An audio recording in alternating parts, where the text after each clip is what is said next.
Hello everyone, good morning. आज म चाहिँ बुढा सुब्बा मन्दिर आइरहेछु, दर्शन पनि गरेँ, घन्टी पनि बजाएँ।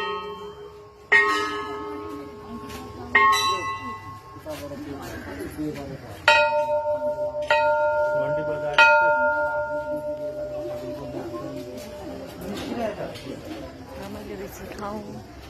पूजा पनि गरिसक्यो, पुजारीहरू पनि हुँदैरहेछ।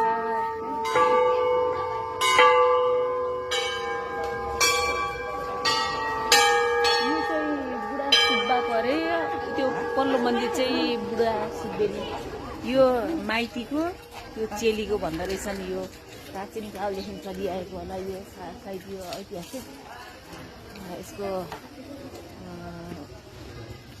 कुनै उयोहरू चाहिँ छैन। यहाँबाट के हो, यो के मन्दिर हो, के को लागि पूजा गरिन्छ, के मानिन्छ भन्ने कुरो चाहिँ यहाँको पुजारीहरूलाई पनि थाहा चाहिन्छ। यो चाहिँ चेलीको रहेछ, चेलीको मन्दिर पूजा गरेको।